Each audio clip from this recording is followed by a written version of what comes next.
হাতে যখন একদম কম সময় থাকে তখন আমি এটাই বানাই, একদম নরম তুলতুলে পনিরের ভর্তা, তার সাথে আটা নান।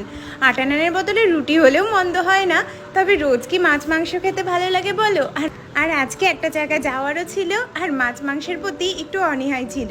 তো ভাবলাম এই পনিরের ভর্তাটা বানালে কেমন হয়, আর তোমাদের সাথে শেয়ার করাও হবে, যারা একদম চটজলদি পনিরের কিছু রেসিপি খুঁজছো। আর তার সাথে টেস্টি টেস্টি নান হলে তো কোনো কথাই না। তো আমি নানটা এখানে ইস্ট দিয়েই বানাচ্ছি, চাইলে তোমরা টক দই, বেকিং পাউডার, বেকিং সোডা দিয়েও বানাতে পারো। ইস্টটা অবশ্যই ভালো কোম্পানির ইউজ করবে। আমি এখানে অ্যাক্টিভ ড্রাই ইস্ট ইউজ করছি, এটা একদমই লোকাল একটা কোম্পানি, গোল্ডেন ক্রাউনের।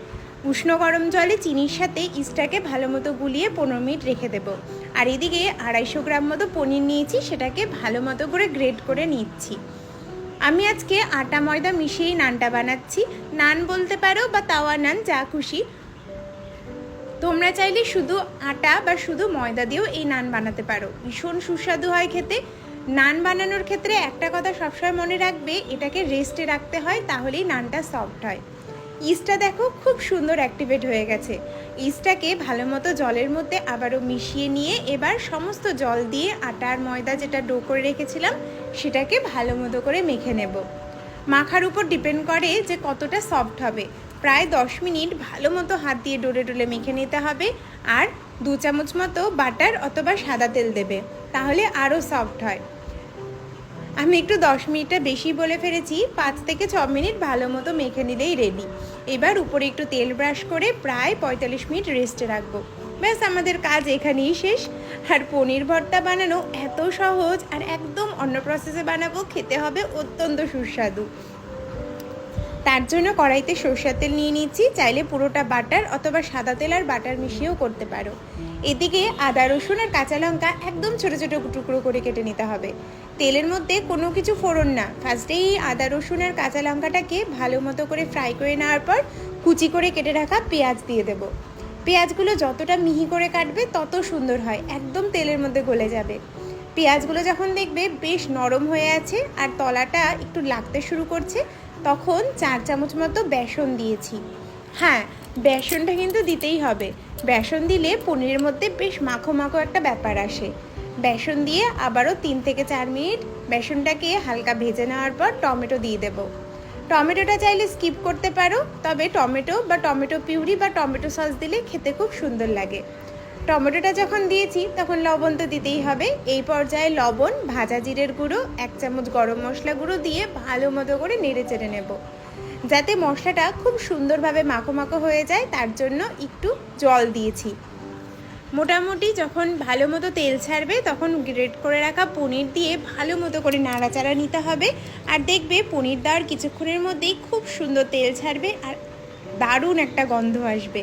এর মধ্যে একটু স্বাদ বাড়ানোর জন্য আর কালারের জন্য সামান্য লঙ্কা গুঁড়ো দিয়েছি। পনিরটাকে বেশ ভালো করে মাখো মাখো করে ভাজা করে নিয়েছি, আর তারপর দিয়ে দেবো উষ্ণ গরম জল। পনিরের সাথে সবসময় গরম জলই দেওয়ার চেষ্টা করবে। এখন দেখো মনে হচ্ছে না পনিরটা বেশ ছাড়া ছাড়া?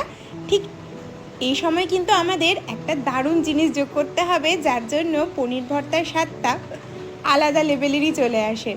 এখানে 4-5 কোয়া বা 10-12 কোয়া কাজু বাদাম নেবে, আর তার সাথে দুধের মালাই অথবা ফ্রেশ ক্রিম, আমার এখানে দুধের মালাই ছিল, তো দুধের মালাই দিয়ে দিয়েছি 5 চামচ মতো, আর সেটাকে স্মুথ একটা পেস্ট বানিয়ে নেব।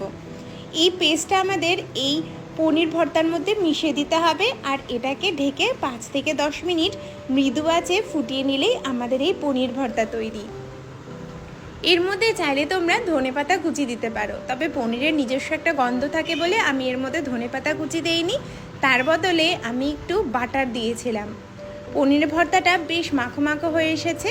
এখন রঙটা অতটা চড়েনি ঠিকই, তবে যখন একটু রেস্টে রাখবে পনির ভর্তাটার রঙ আরও সুন্দর হবে। আমি কিন্তু এটাতে বেশি তেলও ইউজ করিনি। বাটারের মধ্যে সামান্য একটু ঝাল লঙ্কার গুঁড়ো দিয়ে একটু মিশিয়ে নিয়ে ভর্তার উপর ছড়িয়ে দেব। ব্যাস, আমাদের পনির ভর্তা ঝিলে রান্নাঘরের স্টাইলের একদম তৈরি, যেটা হাজব্যান্ডের লাঞ্চ বক্স বলো, বাচ্চাদের টিফিন বক্স, অথবা রাতের ডিনার বা সকালের ব্রেকফাস্টের জন্য দারুণ একটা রেসিপি। তবে হ্যাঁ, এটা কিন্তু ভাত না, রুটি, নান, পরোটার সাথেই ভালো লাগবে। এদিকে আটাটাও দেখেছো তো কতটা ফুলে গেছে। ভালো মতো করে হাত দিয়ে মেখে নিচ্ছি, আর তারপর লিচিগুলো বানিয়ে নেব। আমি অনেকবার তোমাদের নান বানানো দেখিয়েছি, তাই এক্সট্রা করে আর বেশি কিছু বললাম না। যারা নতুন দেখছো তাদেরকে বলবো, নান তাওয়াতেই আমি বানাই। তো নান বানানোর জন্য একটু মোটা করে ডোটা রেডি করে নিতে হয়। এরকম গোল গোল লেচি করে নিয়েছি, আর তারপর ধনেপাতা কুচি করে আলাদা করে কেটে রেখেছি। নানের মধ্যে ধনেপাতার ফ্লেভারটা খুব সুন্দর লাগে, বিশেষ করে যখন ধনেপাতার মধ্যে বাটারটা পড়ে তখন তো কোনো কথাই না।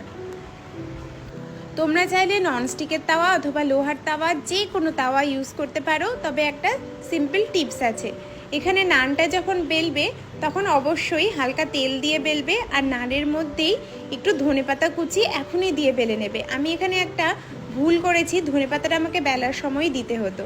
আর নানটা যখন সেঁকবে তখন এক পাশে একটু জল লাগিয়ে নেবে, তারপর ফ্রাইং প্যানে দিয়ে ঢাকা দিয়ে দেবে। দেখবে এত সুন্দর সফট নানগুলো হবে না। অবশ্যই একটু বাটার দিয়ে নাড়াচাড়া করবে, তাহলে আরও সুন্দর খেতে হয়।